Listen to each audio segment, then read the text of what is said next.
In this segment, I'm going to talk to you about speech and assembly. It's a part of a discussion of what freedom of expression means. The Constitution in the First Amendment says Congress shall make no law abridging freedom of speech or of the press or the right of the people peaceably to assemble. Those are the three values I'm talking about. I've talked at some length in a previous segment about freedom of the press. But I'd now like to talk about speech and assembly and join those two subjects together in this particular discussion. Why? Well, the essence of freedom of expression, when I talked about it as a critical democratic value, was that every idea that someone has a right to expression, even if everyone else, the whole world, was of the opposite opinion.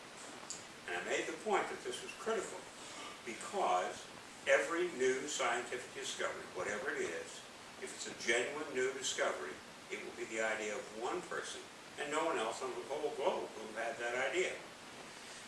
If you silence that idea, then you won't find out things like that the world is not flat, that the earth revolves around the sun, that there is a cure for polio, and so on and so forth. We can't shut off scientific discussion. So the essence of what freedom of expression means is that an idea can't be stifled. We can't shut down ideas. But that doesn't quite tell us how those ideas may be expressed. And as I made the point in that earlier lecture, there is a difference between freedom of speech, which is thought and speech, and things that constitute actions. One can say, I have a right to go out and murder people, but you can't actually go out and murder people. The saying it is different than the doing it. And that distinction is going to carry through in all the things we're going to say today. There is a concern when freedom of expression occurs that ideas be presented, but not that dangerous actions are taken. In fact, the words of the First Amendment, if you look at them carefully, already imply that. Congress shall make no law abridging freedom of speech or of the press, with the right of the people peaceably to assemble.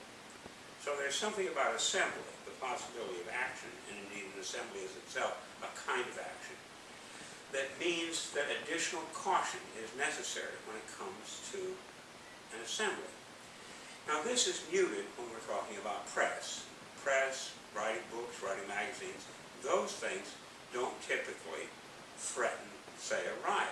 You can't imagine that people would read a newspaper story, even a crowd of people reading a newspaper story at the same time, and they would all reach the punchline of the story at the same moment, and then suddenly, spontaneously have a riot.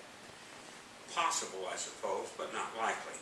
So press is the safest, the written word is the safest way to express an idea, and therefore wider latitude is given to press than any of the other forms. Why is that? Well, just think of this. Assembly, we recognize an assembly has to be peaceable. What about speech? Well, if it's speech to one other person, probably no problem, although there are some problems even there. But the nature of speech is that it requires an audience. It needs an assembly, maybe an assembly of one, but if it were a verbal fight where people are threatening one another, suddenly it's become an action. And in certain circumstances, those actions are prohibited or punishable. Now, we're going to look at speech and assembly and note this, that insofar as speech comes before an assembly that gets larger and larger and larger, the amount of restrictions grow as well.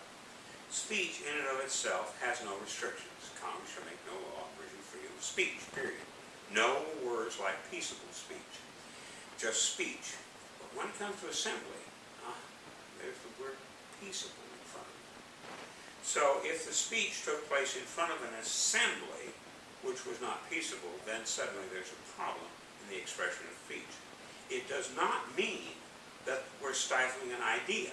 The ideas can be written down, and then they have lots of extra protections. It's when they are expressed that the possibility of dangerous actions occur. And that has filtered through the entire history of constitutional decisions on freedom of speech and freedom of assembly. And that's what I hope to get to today. Now, one of the most important concepts that I did talk about when I talked about freedom of the press is this notion of prior restraint. A very ancient notion that free expression should not be subject to prior restraint. And this is a cardinal principle when it comes to freedom of the press. It is a cardinal principle that goes all the way back to Blackstone's commentaries on the law from 1756, which predates the American Revolution and is one of the examples of Anglo-Saxon law that just transferred to the United States without any question. Nobody said, well, we're not going to take any of the English law that preceded the founding of the American. No. Lots of English law came in because it was also American law by that time, having been colonial law for a couple of hundred years. So, the key principle for freedom of press is no prior restraint. And that applies to speech as well. There is no prior restraint. But there are always post restraints. So, in the case of press, if a publisher, someone who's publishing a newspaper, magazine, books, chooses to use their freedom to defame somebody else, that is to say false, derogatory things about somebody else, they can be prosecuted, civilly at least, for damage that they've done to someone's reputation. So too with regard to speech. You could say a lot of things, but if in the course of saying things you slander people, that is, you defame them orally, it's possible that you could be sued for the damage you've done to someone else's reputation. And those damages, those suits, are post restraints. They're not prior restraints. Now, when we get to freedom of assembly, something else happens that's different. Because the words peaceable appear in the Constitution, prior restraints on assemblies are possible. Prior restraints are possible in the sense, if you're talking about wanting to have a large assembly, not 2 or 3 people standing on a street corner, but you want to have a parade, or you want to have a protest where you march with signs, or even a protest where you stand with signs and somehow express your opposition to some public policy.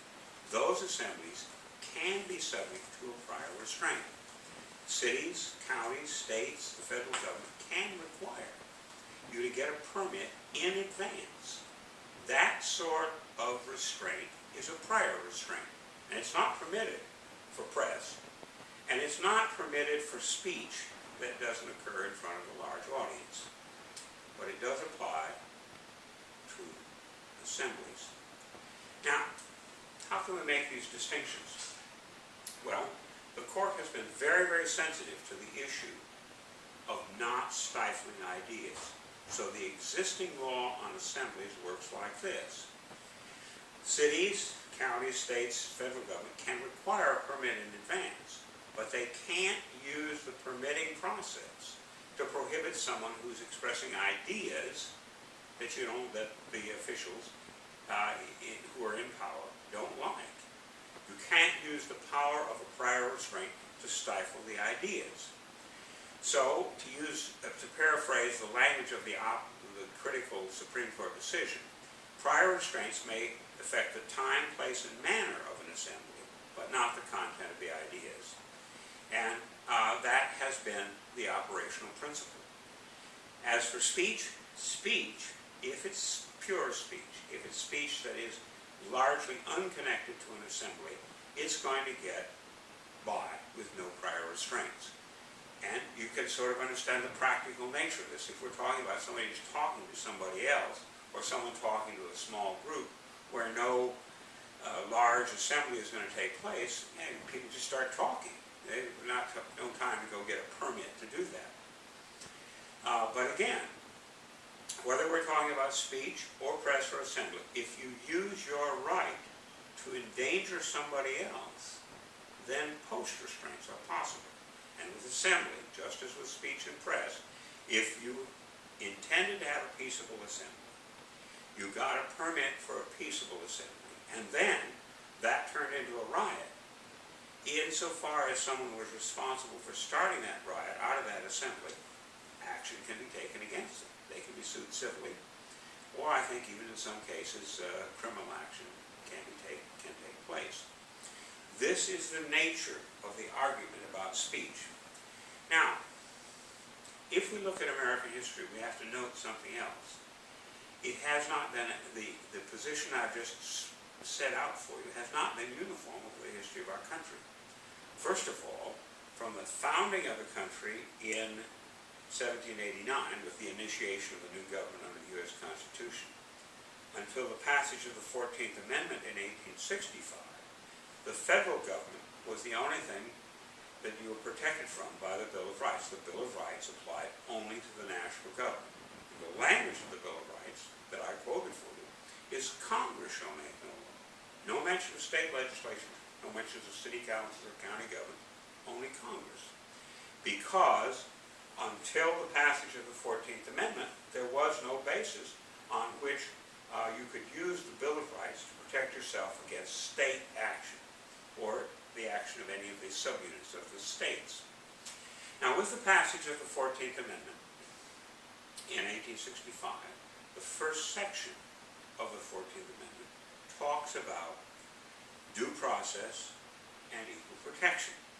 And the way in which it's worded is that anyone who's born in the United States, or anyone who's a naturalized citizen of the United States, is a citizen of the United States and of the state in which they reside.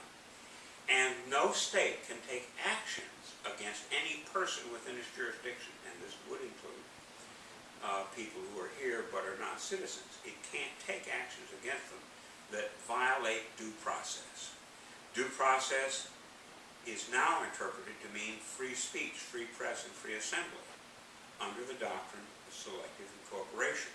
So now, the issue is not Congress shall make no law, but neither Congress nor a state legislature nor any subunit of any state can make a law that abridges freedom of speech or of the press or the right of people peaceably to assemble. Now, with that change in 1865, as it was gradually incorporated by the Supreme Court and applied to the states under this doctrine of selective incorporation, starting in about 1920 and carrying forward to the present, more and more elements of the Bill of Rights have been applied to the states, so that you are now protected by an increasing number of rights that are stated in the Bill of Rights, the most recent of which was the right to keep and bear arms. Just a very recent decision on that. But speech, press, assembly were all incorporated roughly from 1920 until about 1940 and applied to the states. The history of the application of them to the states is very uneven. Initially, the doctrine that was used is now a defective doctrine. It was a doctrine of clear and present danger. The problem with clear and present danger is its vagueness.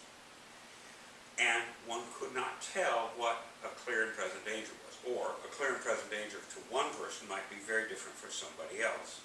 Gradually, up until 1966, there was a lot of argument about clear and present danger, or the seriousness of the danger discounted by its improbability, or a doctrine of dangerous tendencies, all sorts of phrases that the Supreme Court tried to come up with. In the end, they decided this. In the end, the Supreme Court decided to simply go with the doctrine that said, essentially, the words of the Constitution, the text itself, is the operational principle. Congress, neither Congress, nor any state legislature, nor any of the subunits of the states can make a law that abridges freedom of speech, or of press, or the right of people peaceably to assemble. Period. How effective is this? Well, it's very effective with regard to speech. There continue to be issues with regard to press, and jurisdictions try from time to time to prevent groups that they don't like the message from having an opportunity to express their ideas. All have been rejected by recent Supreme Court decisions. I'm talking to you from Chattanooga, Tennessee, and just a few months ago, earlier in 2014, a group known as the American Nazi Party sought to have a meeting here in Chattanooga, sought to have a protest. They were allowed to have a protest. They faced a lot of other people who didn't want the protest to take place. And what happened? The police were called out to keep the two groups apart. But both groups had a right to assemble and to express their opinions, because we have a strong commitment to freedom of expression.